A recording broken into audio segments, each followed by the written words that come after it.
Good afternoon. I'd like to welcome you all to our first plenary session, which is called Post-Copenhagen, Establishing a Global Climate Regime. My name is Robert Collier. I'm a visiting scholar at the Center for Environmental Public Policy at UC Berkeley. And the subject of our talk is the international and domestic and local climate actions and strategies. In December of last year, the world focused a great deal of attention on the UN Climate Summit in Copenhagen. There were a lot of hopes for a successful international agreement for combating global warming, but the results of that meeting did not live up to expectations. Our panel today will consider whether the outcome was a failure, a success, or a bit of each, and why. Our panelists will offer perspectives on addressing climate change from the energy industry, from the California perspective, where a lot of innovative policies are taking place, and nationally and internationally. In the absence of international leadership, or even perhaps national leadership, what other strategies are there to be pursued? We have three distinguished speakers with us this afternoon to discuss this complex topic. Our first speaker is Michael Levy, who is Senior Fellow for Energy and the Environment at the Council on Foreign Relations. Dr. Levy is also Director of the CFR Program on Energy Security and Climate Change. Our second speaker is Nancy McFadden, who is Senior VP and Senior Advisor to the Chairman and CEO of PG&E Corporation. Our final speaker is Linda Adams, who's Secretary of the California Environmental Protection Agency. After the speakers' presentations, we'll move to your questions, and please pass your blue question cards to the staff who will be circulating around, picking them up, and I will raise as many of your questions as time permits during the final 40 minutes of our session. And now, as a courtesy, may I remind you all to please turn off your cell phones. I would also like to welcome those of you who are joining us in our radio audience and on the web. And I would encourage you to please submit questions via our online chat forum. You can also join the conversation via Twitter by using the hashtag WorldAffairs. So please join me in welcoming our first speaker, Dr. Michael Levy.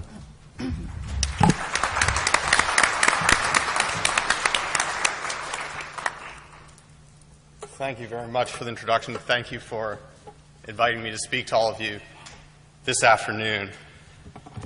I want to talk about three basic things in order to frame this discussion. First, I want to talk a little bit about how to think about international climate policy. Before we get into the evaluations of international climate policy and the prescriptions for international climate policy, I want to talk a little bit about how to think about it. Then I want to talk about Copenhagen, what it accomplished, what it didn't accomplish, and then I want to talk to you about how we move forward. So when we think about international climate policy, we need to really start from something very basic, as what is the goal that we're trying to achieve? And I think at the broadest possible level, the goal we are trying to achieve is to get rid of or minimize extreme, dangerous risks of catastrophic or extremely damaging climate change. That's the broad goal. The next closest piece is we need to get emissions way down over the next several decades in order to get rid of those risks. And the third piece removed is that we need the domestic policies and incentives in place to get those emissions down. Corporations, individuals, investors, technologists respond primarily to the domestic policies, federal, state, local, and the countries that govern them. And that's what determines the emissions, which in turn determines the dangers that we face. So that's the bottom line we need to measure what we do against. That means that a few other things are not the bottom line. The bottom line is not a global treaty. The bottom line is not binding targets at an international level from every country or every major country. The bottom line is not a global carbon trading system. All those things can be very useful. All of those things can contribute to a higher likelihood of getting those policies in place, a higher likelihood of those policies being successful, but they are not what fundamentally determine the outcomes. And it's essential to keep that in mind as we think through international climate policy. Those can be useful. I'll say, and I won't get into it in depth, sometimes they can be counterproductive depending on how they're pursued. But they are not the fundamental goal, and they are not the fundamental standard on which our international actions should be judged. That's fortunate because none of those three things are particularly likely anytime soon, at least not at a global level. Why not?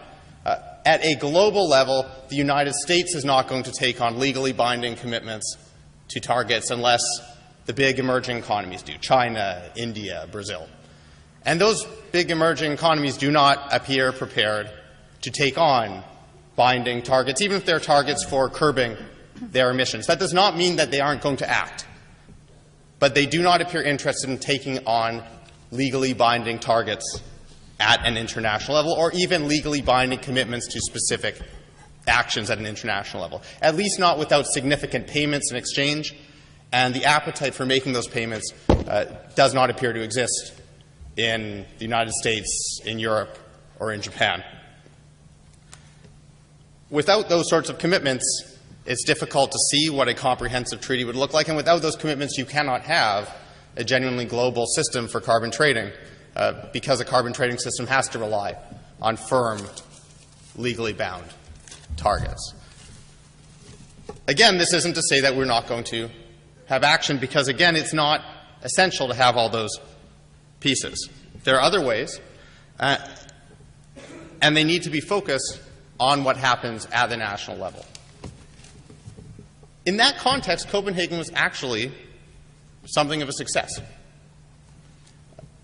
A tentative success, a limited success, but I think a real success because it puts the focus on the domestic level and because it provides a framework for ramping up domestic efforts. Let me outline briefly what I see as the highlights of the Copenhagen Accord, which emerged at the end of a very ugly 2 weeks of negotiations and a fairly unproductive 2 years of lead-in discussions. And we can get into the process issue separately if anyone's interested. I don't want to get into it. It wasn't very pleasant to spend 8 hours in sub-freezing temperatures in Denmark. I don't know anyone who I spent time with over there who will ever want to eat Danish food again. But yeah, it's fortunate. Next year's negotiations are in Cancun. The food will be better. The outcome, not necessarily. What are the basic components of the deal? The first is a goal. We've had this UN Framework Convention on Climate Change called UNFCCC for almost 2 decades now. It has a goal of avoiding dangerous anthropogenic interference with the climate system, which is very hard to measure anything against. The Accord set a goal of keeping global temperature rises below 2 degrees centigrade. Now, that's still quite fuzzy for a lot of reasons, because the connection between that and actual emissions and policies can be difficult to establish, but it provides some kind of benchmark to measure efforts, again, to decide whether enough is being done or not. In particular, it is an impossible goal to achieve without action from everyone, or at least from all the big economies. There is no way to meet that goal only with action from the developed world. And that is the sort of fundamental importance of that particular piece of agreement. The second element is money. There is concrete money for the next few years, about $30 billion as a goal through 2012, and a goal of raising on the order of $100 billion a year by 2020 to help with adaptation, which is to help the poorest in the world deal with the consequences of climate change, and to help with mitigation, to help reduce emissions, both from energy and from deforestation in particular. And the money has two effects. One is the substantive impact. I'll come back to that in a second. It has a substantive and a political impact that I'll come back to. Third element is there are targets in it. These are not legally binding targets. The Accord is a political declaration, but the developed countries have come forward with their goals for reducing emissions, some for 2020, some for 2020 and then beyond. In the case of the United States, there's a path spelt out through 2050. And developing countries, a variety of different offers, but particularly in the cases of China and India, promises to cut their emissions intensity, their emissions per unit of GDP. There are problems with those targets. Again, none of these targets are are all that great, but they are targets nonetheless.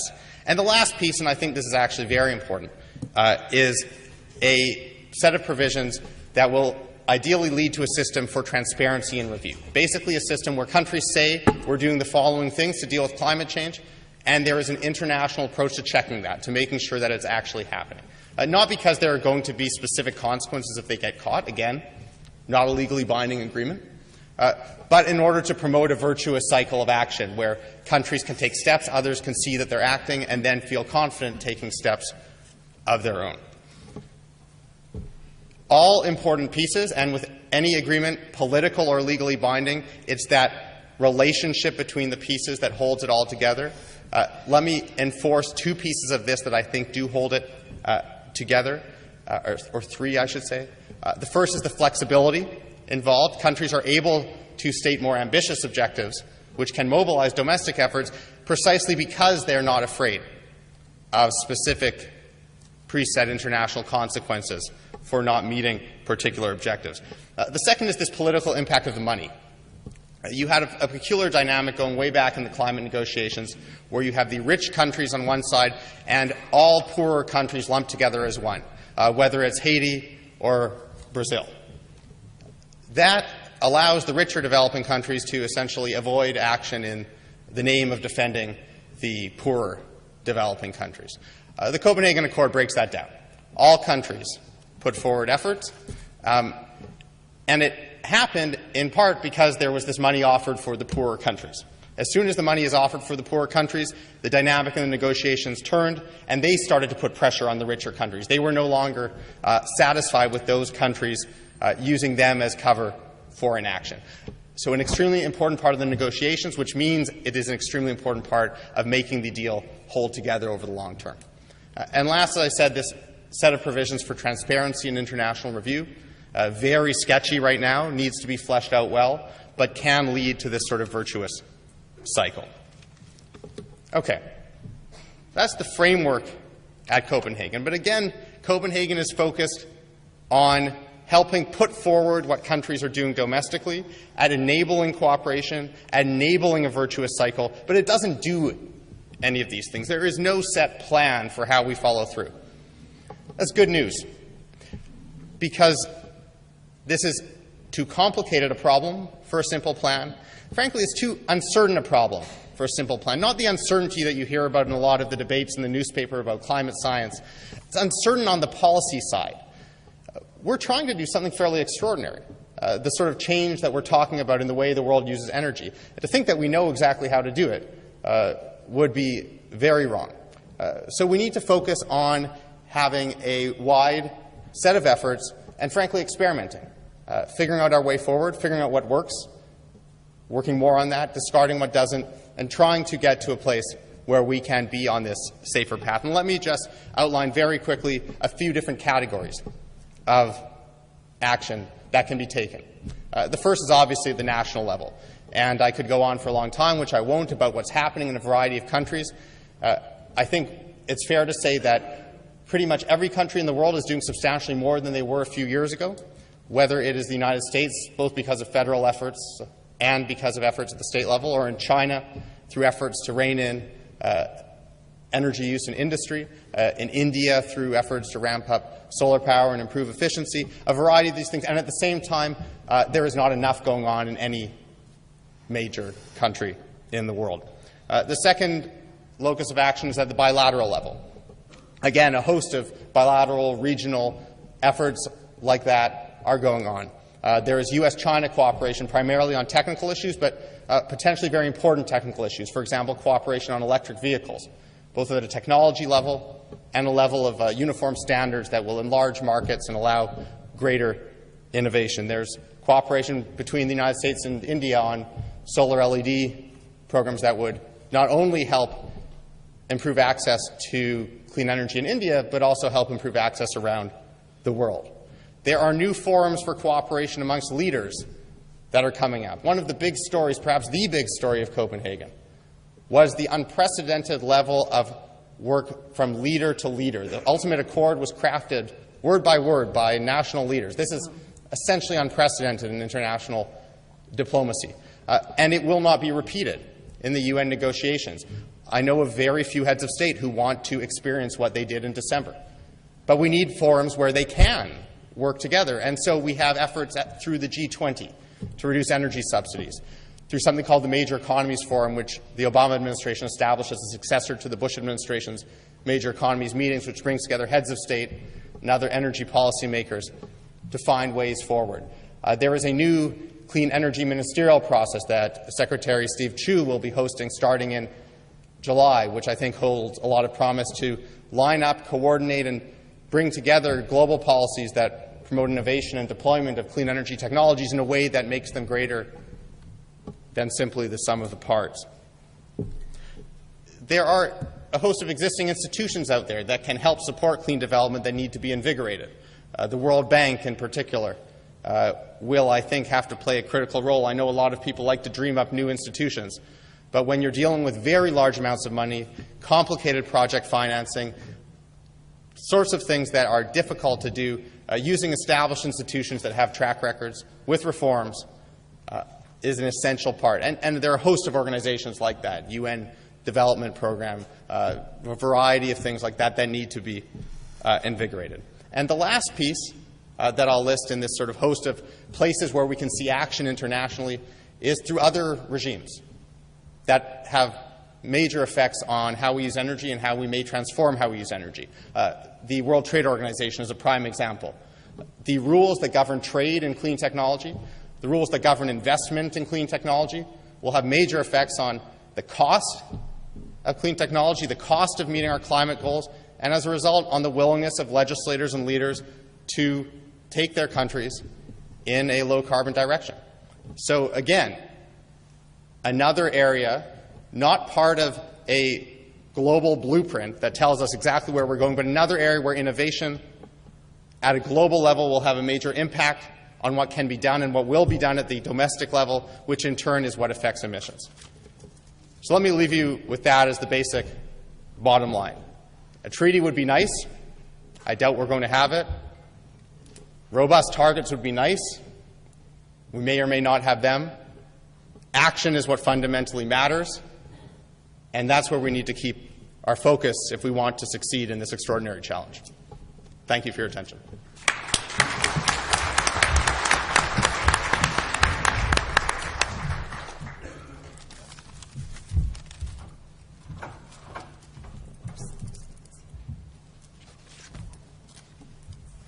Good afternoon. I'm very happy to be here with the World Affairs Council, and thanks, Rob, for kicking us off and introducing us. Just to remind you, I'm Nancy McFadden, and I'm a Senior Vice President with Pacific Gas and Electric Company. And I think that Michael really framed Copenhagen and framed the discussion in terms of the international arena for climate change quite well. I was in Copenhagen as well, and I agree it was cold and the lines were long, although I thought the food was a little better than you gave it credit for. The poor Danes, they had so much trouble and so many criticisms. I'm going to talk a little bit more about the point that Michael made about domestic policy. But let me say, at the international level, I agree with the framework Michael laid out. And I thought one of the most important things to come out of Copenhagen was, in fact, the U.S. finally putting itself in a leadership role. I had been at Bali, as I know a number of people had been 2 years before, where we in a California delegation led by our third panelist, Secretary Adams, were called the other United States because the delegation led by the White House was not engaging. This year in Copenhagen, or last year in Copenhagen, far different, with the United States rolling up its sleeves, present everywhere, being greeted by people wanting them in the room, and the President flying over there and taking, as Michael said, a real role in trying to get some kind of accord. So for me, that was really one of the highlights to come out of Copenhagen, was the United States putting itself on the line to do something. And I agree, movement at the domestic level is critical. As Michael was talking, I was reminding, and I pulled out of my file a Tom Friedman column that he wrote as he was leaving Copenhagen, and he had much a similar conclusion as Michael did, which was really how we're going to get here is not necessarily a UN framework or a treaty or governmental agreements, but we're going to get there by domestic policies and the marketplace encouraging innovation and incentives for investment. And in fact, he said, and I thought this was quite apt, he said probably out of Copenhagen, really the best thing that the president could do was make clear that America intends to win the Earth race. And when he talks about the Earth race, he means who can be the first to invent the most clean technologies so men and women can live safely here on Earth. That's what he calls the Earth race. And he said that he'd like to see the president say in a speech, looking China's prime minister in the eye, I'm going to get our Senate to pass an energy bill with a price on carbon so we can clean your clock in clean tech. This will be my moonshot. Game on. So from an industry perspective, somebody who works in the utility industry, we really do believe that government setting up the right policies, the right incentives, the right framework, and the rules of the game is critical. Right now, it's clear to us that the future of climate policy is clearly linked to the economy and energy policy. We know the primary focus of government today here in the United States and really around the world is on sustaining an economic recovery that's underway and trying to accelerate job creation. Well, one industry that stands ready to invest billions of dollars and create tens of thousands of well-paying jobs in every part of our country is waiting for key decisions to be made before deploying billions in capital. Studies have shown recently that the U.S. electric utility industry plans to spend as much as $2 trillion over the next 20 years to modernize the nation's electrical infrastructure. But before companies in our sector can pull the trigger on that kind of investment, we need clear targets and clear rules, targets to aim for and rules to guide the path. Instead, uncertainty around energy and climate change legislation at the national level is making it virtually impossible, or at least perhaps dangerously imprudent, for many companies to guess which clean energy and infrastructure investments will be the right ones. Power plants cost billions of dollars and last for decades. A bad bet on the wrong technology can sink a company or stick consumers with the bill. So until there is greater certainty on how carbon emissions will be addressed, many companies will simply refuse to make major investments. And of course, we know that this is precisely the opposite of what the economy needs as we enter into this crucial time in our recovery. At PG&E, and in California especially, we've seen firsthand the stimulative effects of clear policy guidance at a governmental level. For example, here in California, we're investing more in energy efficiency than any other utility, PG&E is, but California invests more in energy efficiency because our policies on energy efficiency are clear here. In New Jersey, policies promoting rooftop solar, and same for California, have placed New Jersey second to California, again, because of clear rules and clear policy direction. And as a result of consistency on tax credits and state RPS standards, more wind energy came online last year in the U.S. than ever before. The power of having clear policy and clear targets out there can't be denied. And of course, jobs follow these investments, as has the creation of entirely new businesses. Similarly, we have seen strong policies in other nations result in the creation of new industries and new opportunities. So for us, it's absolutely clear that clarity is needed at all levels of government to capitalize on the clean energy economy, and we're very hopeful it will come. So at the national level, just to give you a quick perspective on that, We see now, as I said in the beginning, the United States stepping up, trying to be a leader, and really trying to sort this out at the national level.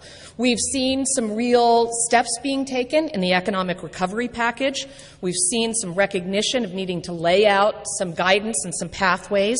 We've seen tens of billions of dollars going to businesses and states to help facilitate development of the smart grid, build the next generation of renewable coal and nuclear technologies, support a foundation for electric vehicles, and improve the nation's energy efficiency.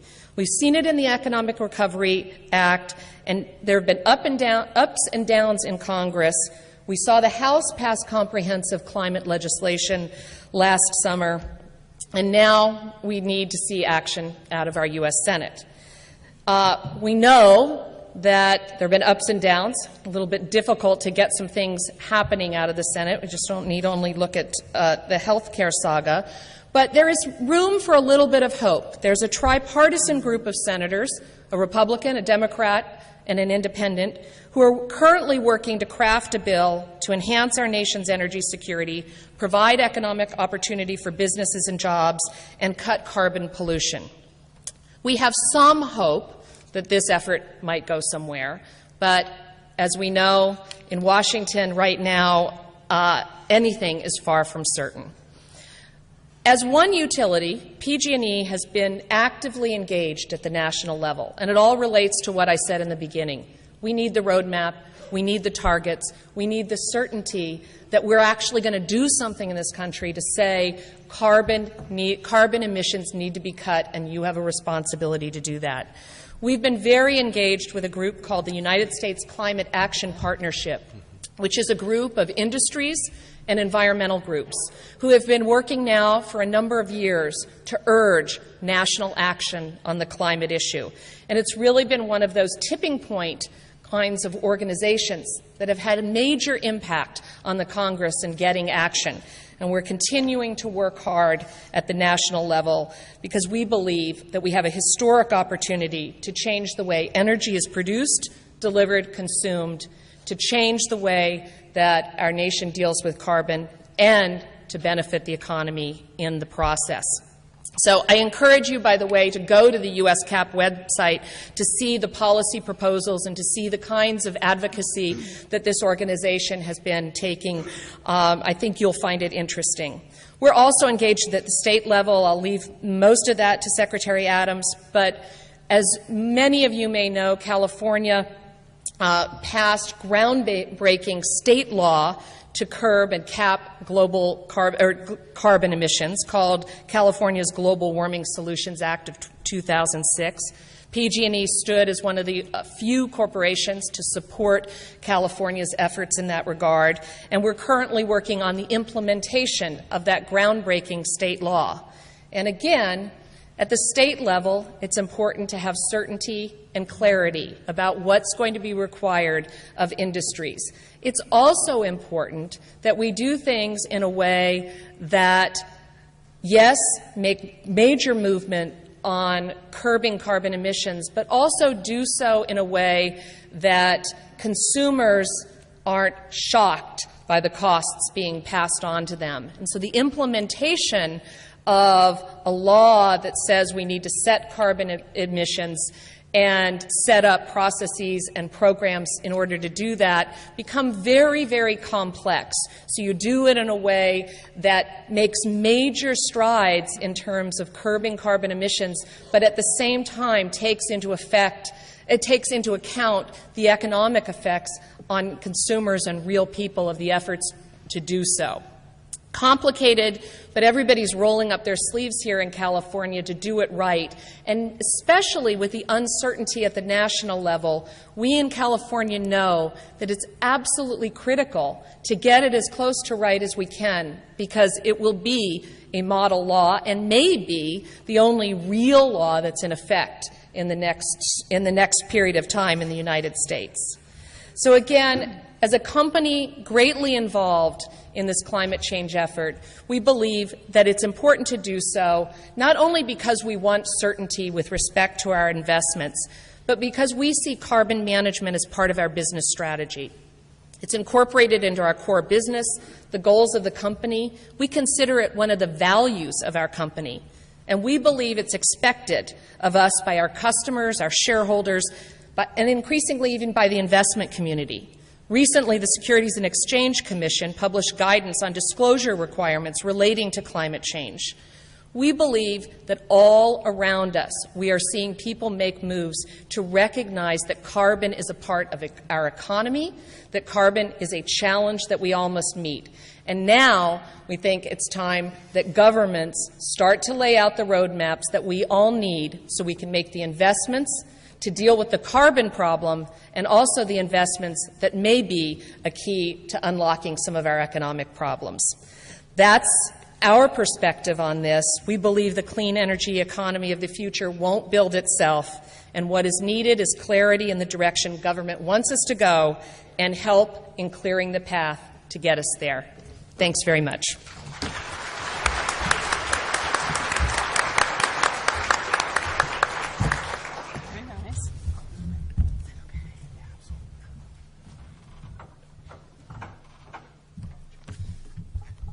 Good afternoon, everyone. I'm Linda Adams, Secretary of the California Environmental Protection Agency, and I'm very pleased to be here this afternoon to represent California and our long history of environmental leadership. Before there was a federal Clean Water Act or a federal Clean Air Act, California was blazing new trails for environmental stewardship, and we're not slowing down. We cannot afford to wait for an international binding agreement or even for a national program. California is the most populous state in the U.S. 1 in every 8 Americans lives in California. We are the country's top agricultural state, growing half of the food for the country and much of the world. California produces 300,000 tons of grapes every year, and more importantly, 17 million gallons of California wine.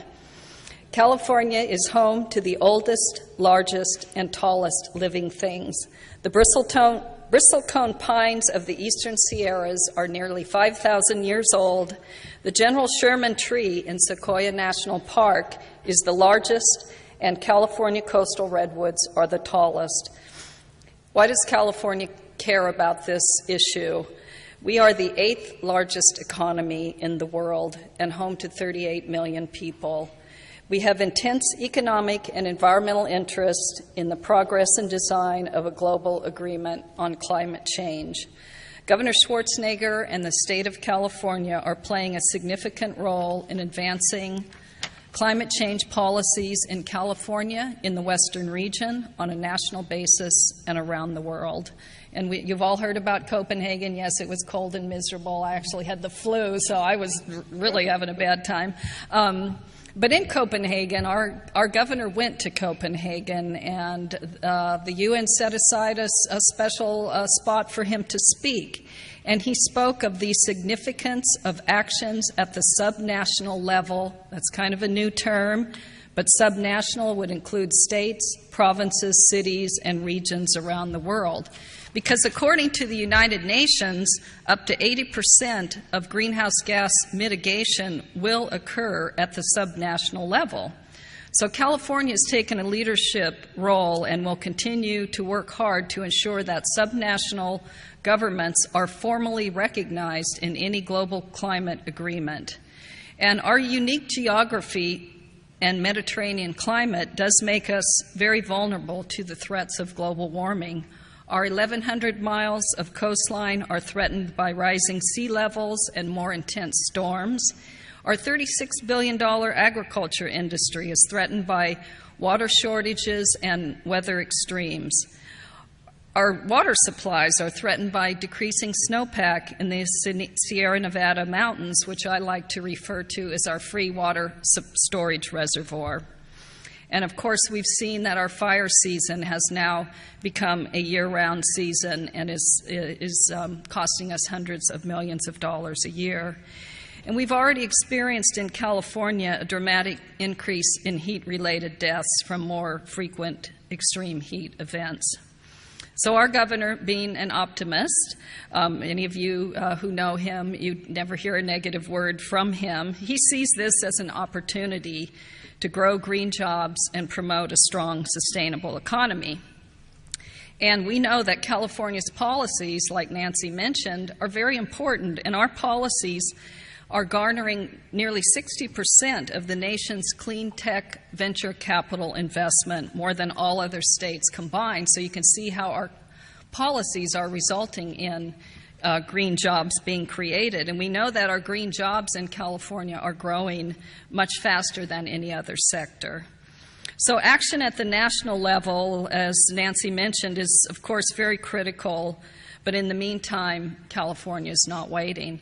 And we have forged partnerships with other progressive leaders in the Western United States, Canada, and Mexico, and now we're working with subnational leaders around the globe. It's been us, the subnational governments, who have pushed energy efficiency, low-emission technology, forestry policies, transportation policies that have often become models for national action. I think a really good example is our demand for cleaner cars in California. We have special status under the Federal Clean Air Act. We can take action stronger than the federal government. We had 13 other states join us. The auto industry sued us in about 22 different courts around the nation. We started winning those cases, and as a result, President Obama announced a national standard for clean cars. So that's a perfect example of how local action can result in pushing our federal governments. So it's really the local governments who spur the innovation to meet these kinds of goals, and I think the international community is starting to recognize that. This bottom-up approach has been successful. And the governor has been holding summits in Los Angeles every year and bringing subnational leaders from all around the world. And I mentioned that the UN, they devoted an entire day to subnational leadership where the governor spoke. And he did announce a new organization that he is forming. We borrowed from the G20. We're forming what we call Club of 20 Regions, R20. But the boss being all-inclusive, he didn't like that 20 limitation, so we're R20 plus. And, and the goal of R20 is to bring leaders, subnational leaders from developed countries together with subnational leaders from developing countries so that we can help those developing countries by facilitating transfer of policy and technology. And we're looking actually to partner with NGOs and private businesses to do demonstration projects. So you all know about our landmark AB 32 Global Warming Solutions Act, comprehensive plan to reduce greenhouse gas emissions back to 1990 levels by the year 2020. My California Air Resources Board under my agency has the very tough job of enacting regulations by the end of this year to implement AB 32. They adopted a scoping plan a little over a year ago that calls for a mix of measures, including a cap-and-trade program and complementary measures such as our clean car standards, low-carbon fuels, energy efficiency, renewable energy, green building standards, appliance standards, and even regional targets to reduce vehicle miles traveled. And we appointed a very high-level advisory committee to help us design that cap and trade. And the committee recommended returning proceeds of any revenue from a cap and trade back to the people in the form of tax cuts or avoided tax increases or in the form of lump sum payment directly to households. So next month, the Air Resources Board will release a new draft of its design of cap and trade. And by January of 2011, they will adopt all of these measures. So they have quite a big job to do. We think we can easily meet the goals in AB 32. And we've also partnered with Western states and Canadian provinces to form a regional trading program. We know we can't do this alone, so the more participants in the cap and trade, the easier it will be to comply, the easier it will be on businesses.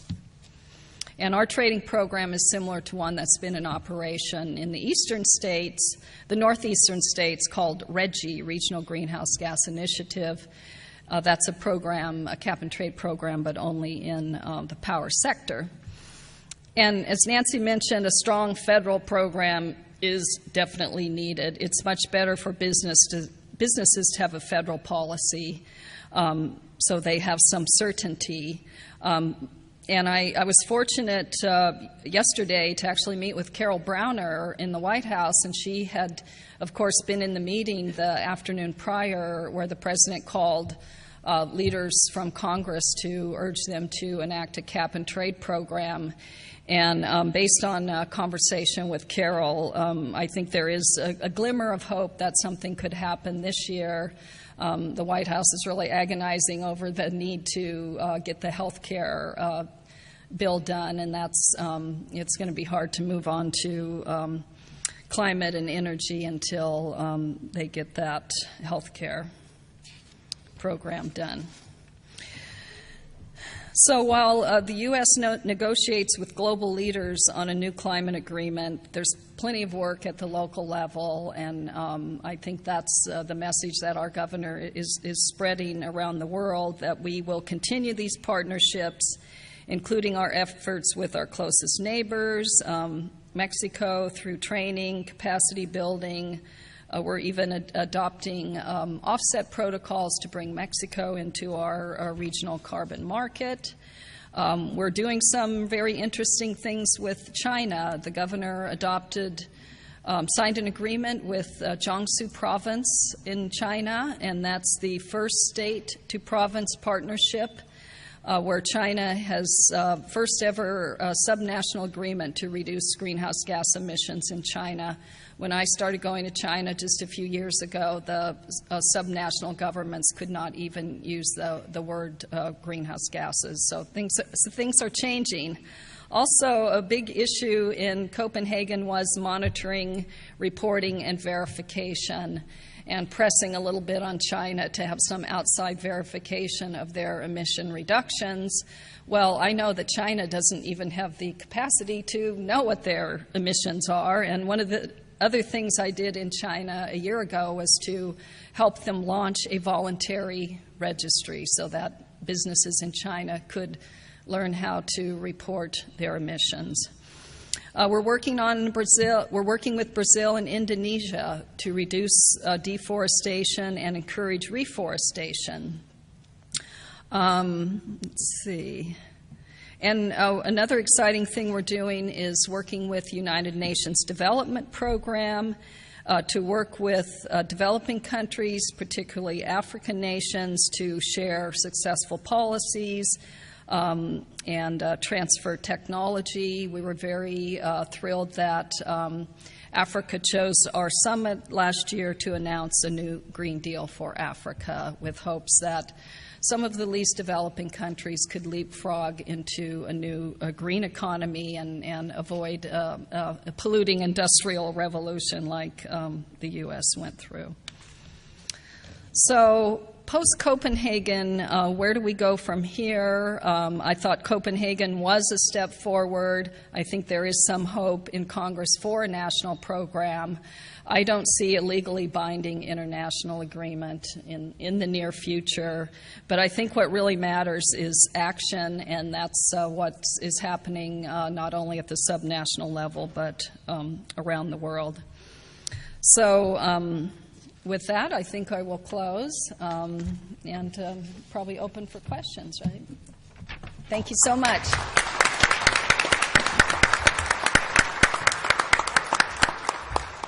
Well, thanks very much. Those were all great presentations, and now we have several dozen questions. I won't get to all of them, but they're coming in, but please keep them coming. The first question for all the panelists is with regards to California's own AB 32, its climate legislation. If AB 32 is suspended as a result of this coming November's elections, what impact will this have in the global arena, in Washington, on the subnational level, and in California itself. Just for clarification, the question is referring to both Steve Poizner and Meg Whitman have pledged to suspend AB 32 if they're elected, and there also seems to be likely to be a citizen initiative on the ballot separately to suspend AB 32. I'd be glad to start with that one.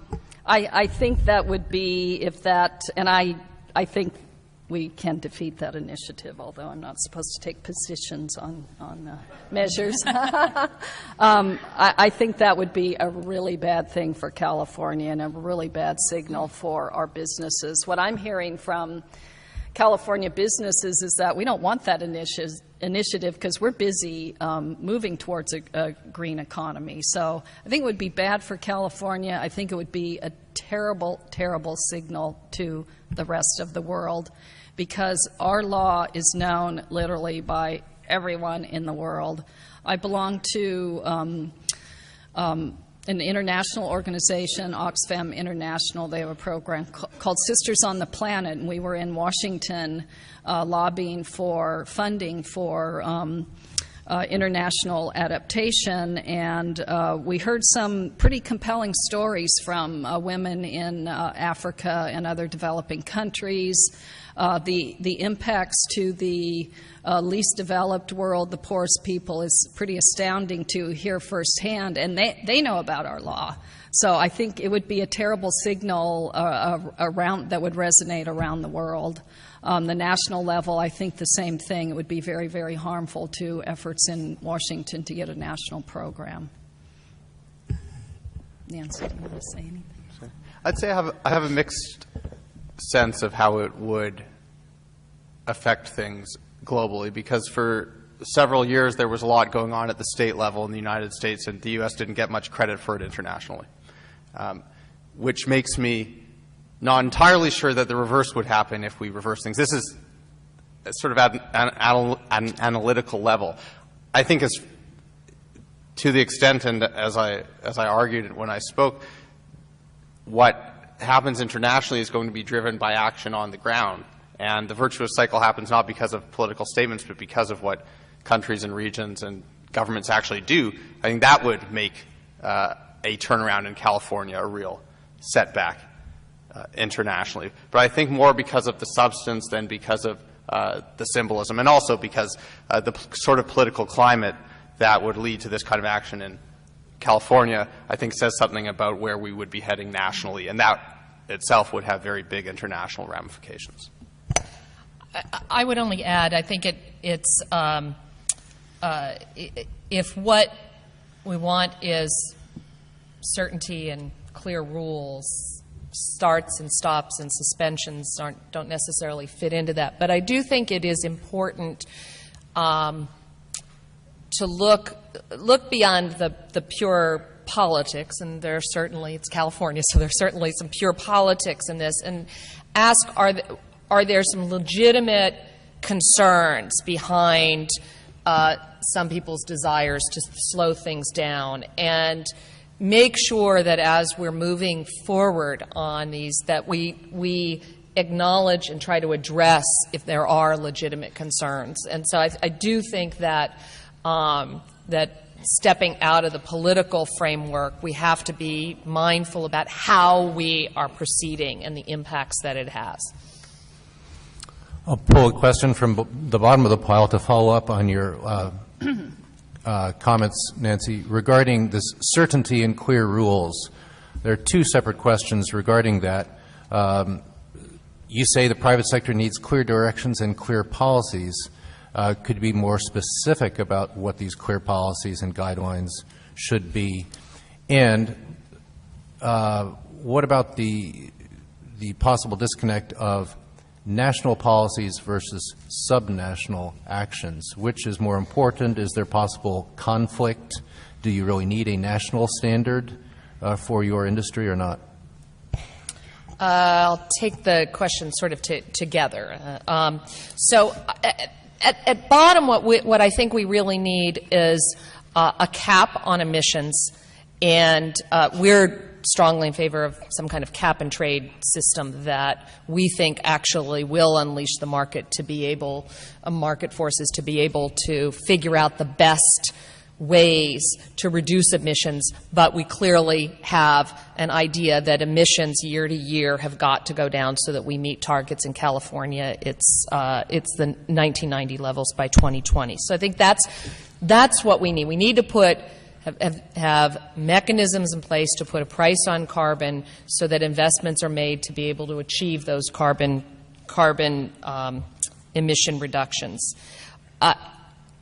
If you favor a cap-and-trade system, the larger the system, the better. And so ultimately, we really do believe that you need national legislation here.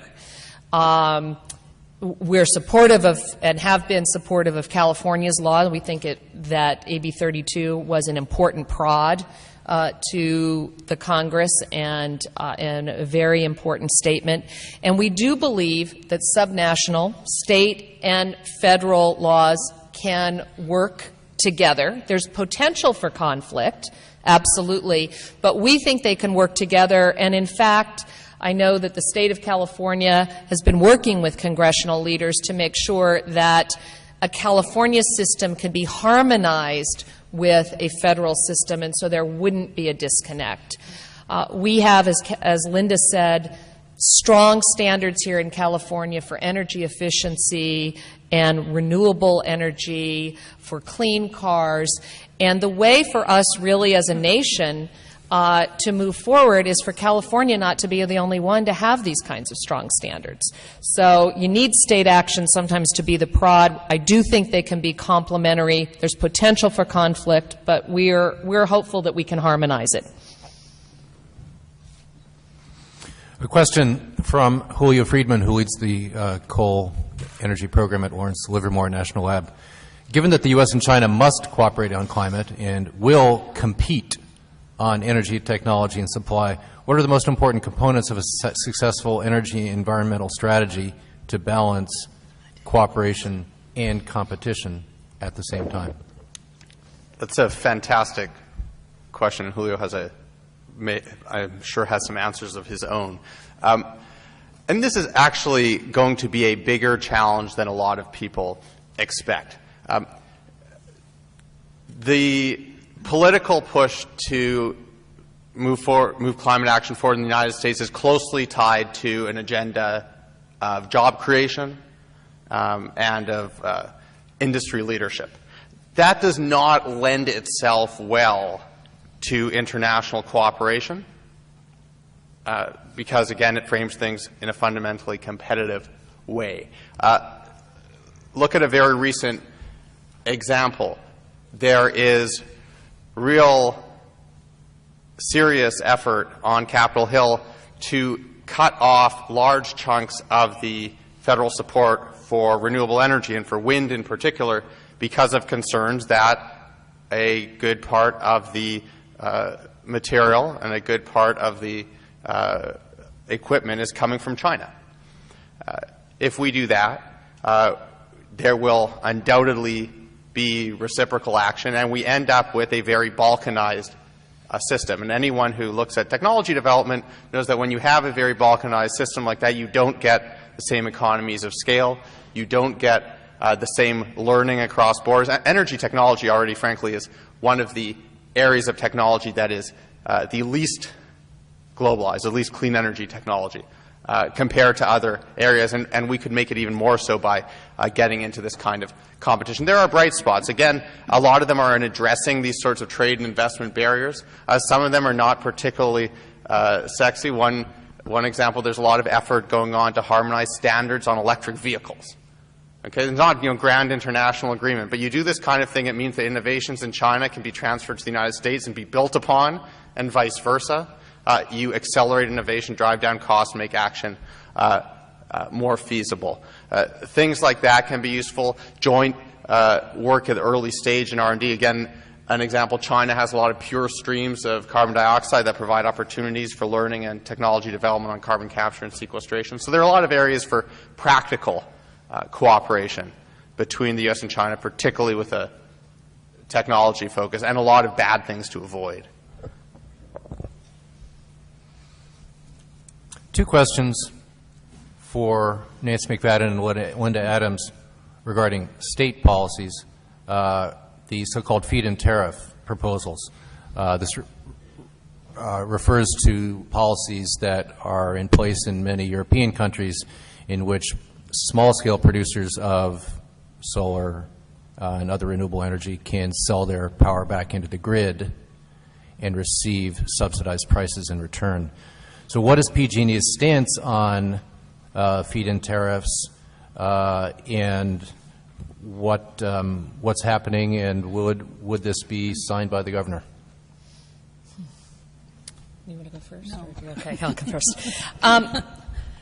Sorry. The whole issue of how much individual subsidization for renewable energies, and particularly for solar, is a pretty complex issue, and we have a couple of things in place right now. We have a net metering system in California where people get credit for the excess energy that they produce on their energy bills. In terms of a feed-in tariff where power is excess power is you get paid for, in concept, it's an appropriate and a concept that we could support. The problem is on the specifics and the details, because a lot of people, when they say feed-in tariff, what they want is extraordinary subsidization. So if you pay, say, in general, in your energy bill, you pay, let's say, 11 cents per kilowatt hour.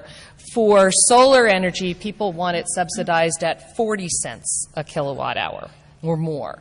And so it's really, the issue of feed-in tariffs is one that really requires delving into the details. And I'm not really trying to avoid the question. I'm just suggesting it's complex, and it's really about how much subsidization is the right level to be fair to all customers who pay their utility bills, and at the same time do something to support the solar industry or other industries to bring the costs down, because that should be the reason for subsidization, not just to have it exist, but to bring the costs down. And getting that balance is complex and frankly, above my ability. You want me to say something?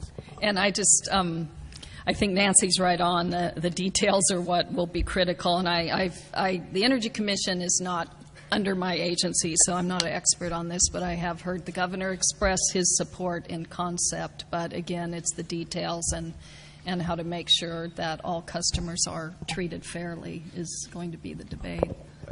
I just add that we've talked a lot about the goals that need to be achieved by policy. Policy needs to be sustainable. And so if you have something that's too expensive, we'll go through booms and busts. We won't have the long-term certainty and the long-term ambition that we'll need. So this balance is actually extraordinarily important. A question from the web. What efforts are being made and should be made to increase public support and concern about climate change and support for legislative solutions to this, as these long, slow processes work out in D.C., internationally, and elsewhere? Yeah, I'll take a first try. First of all, it's pretty disconcerting to me to see that some of the recent problems with the IPCC report are being used by the naysayers, latching onto that and creating a little bit of public uncertainty, because I think the science is very, very clear that we have a problem. And I've been fortunate to go around the world and see what climate change is doing to the rest of the world. And I recently visited the Amazon and met with a scientist who's lived, an American scientist who was a member of the IPCC, who's lived in the Amazon for 33 years. And the picture he painted was extremely frightening, and he explained to us that The El Nino events, there's a direct correlation with droughts in the Amazon, and that the Amazon is in trouble, and that if we lose that forest, which I believe is the size of the U.S., you know, the earth will fry. We're in trouble. So it's very troubling to me to see the naysayers getting a little bit of a foothold, and I think it's really a matter of public education. We need to do a better job of conveying the impacts around the world. And when I hear from these women, sisters on the planet in Africa, talk about in their countries, they used to have very clear excuse me, planting seasons, and now they have drought, flood, and cannot even grow their own food. And it's really, it's really the poorest in the world that are being impacted. And I think it's very unfortunate that Americans are not really very aware of what's going on in the rest of the world. I think, first of all, it's a very good question, and my view on the issue of how do you educate and create growing public support, and Linda's right, if you look at recent public opinion polls, the views on climate change are actually going in the opposite direction in terms of people believing it's a threat and believing that there should be action. I look at it as that it's important to have unlikely messengers, and I'll explain what I mean. When I came to PG&E, although there had been much work by many terrific employees who had done a lot of things, PG&E was one of the first companies to join the climate registry and actually disclose its carbon emissions, but it was done sort of at the employee level. At the executive level, when I joined PG&E 4.5 years ago, PG&E, who is now recognized as a national leader on climate change, didn't have a position on the issue. Now, I came to PG&E from a different background. I don't have a utility background. I worked for Al Gore in the White House. I had a position on climate change. But I am a typical kind of messenger on this issue, given my background. In our company, our CEO recognized that it was important for the company to have a position, but came to the issue with really a blank slate in terms of his view on this. And so what we did at his direction and leadership was engage in several days of learning and debate with some of the top scholars, scientists, academicians, environmentalists on all sides of the issue of climate change to educate ourselves and then reach a reasoned and informed decision on climate change.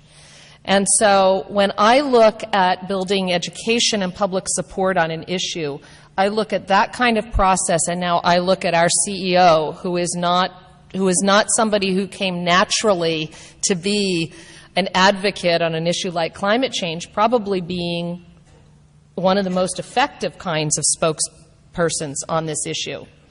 And we've turned the issue inside itself in terms of our company. We're a company of 20,000 strong. So taking that as a microcosm of society, we have many people who believe strongly that the company is doing the right thing when it says we're engaged in the fight against climate change. And we have employees who question it, who question the science, who are naysayers, who don't necessarily agree with the direction of the company. And what we do is try to talk in a straightforward and informed and honest way about why we're taking the position that we are and why we're taking the actions we are. And I think by doing that and sustaining that and having people who aren't your typical messengers, I think we make a difference in terms of building support. 3 quick points. I agree with what Linda said about it being unfortunate that the IPCC's recent troubles have been seized upon by people with less than good intentions. But let's be honest, this was sort of foreseeable given the strategy that a lot of people employed, and frankly given the lack of political seriousness, to be honest, around how the scientific community related to the political process. A public message that depends on thousands of scientists, without exception, essentially being angels, never saying something obnoxious in an email to anyone, never making a mistake in thousands of words of documents, it doesn't strike me as a particularly wise political strategy. So I think the very hard line to say there will never be anything wrong in the IPCC reports, that everything is peer-reviewed to the last letter, all these people are wonderful, ends up backfiring. It strikes me that a better frame, again, is one that focuses on risk. And that really is the reason we should be concerned about climate change. It's not that we know exactly what will happen and that we know exactly what won't happen if we take steps A, B, and C. It's that we face big risks, and we do know how to severely reduce those risks. And if I find out something slightly different about the Himalayan glaciers or the Amazon or food production in Africa, that doesn't change the fact that we're facing big risks. I think that's a much more robust way of thinking about it. Unfortunately, the word risk and the word uncertainty has been abused by a lot of people who have opposed action to say we shouldn't do anything, and I think a lot of scientists and policymakers are afraid of talking about it. One other quick point. The questioner asked what is being done to increase public support and concern on the issues. This is just an answer as an analyst, not making a recommendation, but what's being done is to not talk about climate change. I mean, what's being done to increase support for action, for legislative action, is to talk about energy security and to talk about jobs and to talk about technological leadership. Now, it's not clear to me that those messages actually lead you to the kind of legislation on climate change that you need. Because for all the rhetoric and for all the places where those are aligned with climate change, they are not the same. The perfect energy security strategy is not the perfect climate change strategy. The perfect job strategy is not the perfect climate change strategy. So those are the messages that are being used to carry things forward. Whether that works, I think, remains to be seen. And I'd just like to add that I think Michael is right, that we need to change the debate. We need to talk about jobs and energy security. And bottom line for businesses, you know, saving energy is saving money. There's national security issues, and so I think we need to change how we describe the problem, and we need to change the nature of the debate. And I wish I had with me on the big screen a cartoon. I don't even remember where it came from, but it just tells the whole story. And it says Climate Summit, and someone stands up and says, what if this is all a hoax and we create a better world for nothing? Clean air, healthy children, clean water, reduced dependence on foreign oil. I think it says everything, and I'm going to start bringing that to every time I speak. Next question from the web is if you all could comment on the very unpopular and unpolitical notion, at least in this country, of climate debt. That's the concept in many developing nations that the U.S. and other major developed countries owe it to the developing nations to act first, to not just pay money and transfer technology to developing nations, but that we should act first and take major action before anybody else does. There are a variety of issues that could get conflated here. It strikes me as unwise for people who are advocates of safety for the world's poorest to push for a situation where we act and others don't, because that's not going to provide the sort of solution to climate change that will help the world's poorest. So I think we've got to separate the issues. There are issues of who does what, who needs to deal with their emissions. Then there are issues of who bears responsibility for making that happen, for the support, for financial support, technical cooperation.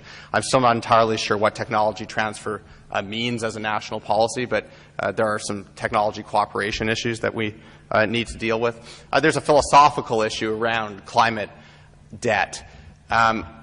Have we done things that are in the past that are resulting in harm to others in the world now? I think that's fairly clear. Does that mean that before we can start solving any problems, we've got to sort of even the balance sheets on everything? If we adopted that approach to other international problems, we would do nothing. Okay, I mean, I hate to be too blunt, the world is an unfair place, and we need to do a lot to deal with that. But climate change is hard enough to deal with on its own before we combine all these into one. I think if we argue about who should go first, then nothing will ever get done. And I think that illustrates again why a leadership like our governors is very important, because we're taking action around the world and trying to help developing countries. And I know there's a lot of finger pointing, and China supposedly is the big polluter now, but if you look over the century, the U.S. is the big polluter, but, pointing fingers is not going to do any good. And I think, I think that's going to change. I think our president is talking differently. He's saying the U.S. needs to lead, where in the prior administration there was a lot of finger pointing. And I have heard the Chinese say that the U.S. should be responsible for the emissions from all the goods that they produce for us. So there was some of that discussion. I think that has gone away, but so it's unfortunate, but and that's why I think we can't necessarily wait for a global deal. I was at Dr. Pachauri's summit in Delhi in February, and the first panel was why we need a binding global agreement. And so there was a lot of discussion about how important that was, and someone in the audience from the U.S. stood up and said, how about let's get real? There's probably not going to be one of those real soon. And then the next panel was about subnational action. So I think it's all about action at every level and not waiting necessarily for a binding agreement. And no one even knows what that means, binding. How are we going to enforce something like that? The conventional wisdom about the UNFCCC talks is that nothing will happen, at least this coming year, in Cancun. At the new UN Climate Summit in Cancun, several questions ask, well, what then should we expect from the UN climate negotiations? And will any of you go to Cancun? If so, why?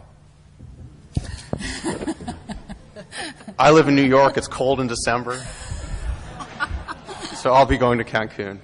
I think we can expect progress if the Mexican hosts make the decision to focus on some concrete achievable goals rather than on trying to redo the sort of dash for grand victory that we tried last year and that didn't work, and that frankly people knew months before wasn't going to work but weren't ready to admit. I think we could put a few basic things on the table. I think there's an opportunity to advance some of the proposals for finance. There's something called the Copenhagen Green Climate Fund that was established by the Accord, but for which there are no details. It was partly a Mexican idea, so it's a prime candidate for focus. We need to elaborate these procedures for review and transparency, this measurement, reporting, and verification, again, because that's a way to build confidence. There was a lot of progress made on a deal on forests at Copenhagen, but that was not concluded at the end. I think that's something where we can try to tie up some loose ends. But picking some achievable goals, I think, might provide an opportunity for some success.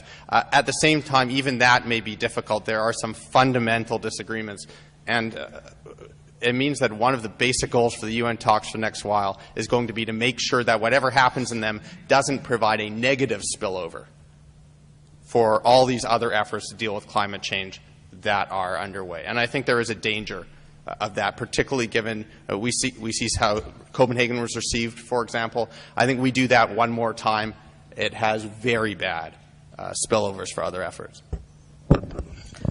I think Michael had answered it right on in terms of trying to pick out some achievable specific areas like reforestation, and that kind of thing. I also think there are two question marks, and we've talked about them this afternoon. And one is, does the United States go to Cancun with action by the U.S. Congress or not?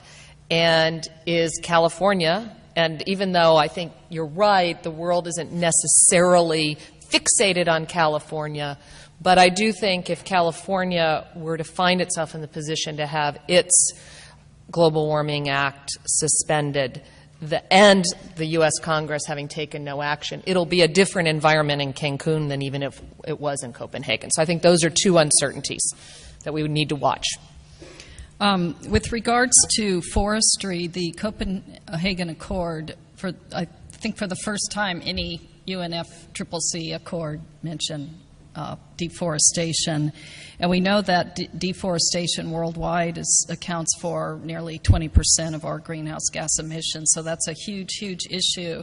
And the fact that forestry was mentioned is a very big deal. And I talked a little bit about California's efforts to bring forestry into the carbon market so corporations could make investments in reforestation projects, avoided deforestation, and get credit for that. And there is talk, on a global level about how to bring forestry into the carbon market, including the Amazon. That's a big job. And I also think we can make some progress on finance. And we're going to be pushing for some recognition of subnational. And just for the record, I just want to make sure you all know that because the state is in fiscal distress, that my international trips are not paid for by the state of California, but by foundations such as the Energy Foundation and Oxfam. So I don't want you all to think that I'm using state money for these trips. And also I do write a check to offset my emissions from my air travel. So. Oh, and also we have a rule in the governor's office, if it sounds like fun, you cannot go. So I don't know what that attest to that. I don't know what I that haven't means gone on one fun trip with Linda. I can attest to that. So I don't know what that means for Cancun. So. Last question, and we'll have to be quite brief because we're wrapping up. Has to do with research and development. Here in the Bay Area, of course, this is one of the world centers of R&D on clean tech, mostly from the private sector, although the national labs, Lawrence Berkeley and Lawrence Livermore, do important work with federal money. Is more R&D needed on clean tech development and deployment? If so, why, where, and how? It's a short question. I mean, the answer is yes, but not as a substitute for deployment. And on top of that, again, from an international perspective, when R&D gets heavily government supported, when piloting and demonstration gets heavily government supported, there is a tendency to put everything within a national silo, okay, because you justify these programs on the basis of economic competitiveness and jobs, and so everything is U.S. R&D lab to U.S. small firm with U.S. financing to U.S. deployment and so on. And then by the time it gets all the way up the chain, maybe then it can diffuse over to other countries. We need to deal with that part also. So we need to do more on it, but we also need to do more to break down the international barriers to commercialization and deployment so that we don't wait for everything to go through the process before other countries get to play in the game. Yes, we need more R&D. I agree with Michael on the silo point, but I'll say three areas that I think we are ripe for more R&D: carbon capture and sequestration, the whole area of electric vehicles, and energy storage. Nothing to add. Great. Well, thank you very much. On behalf of the World Affairs Council of Northern California, I'd like to thank Michael Levy, Nancy McFadden, and Linda Adams for your great remarks.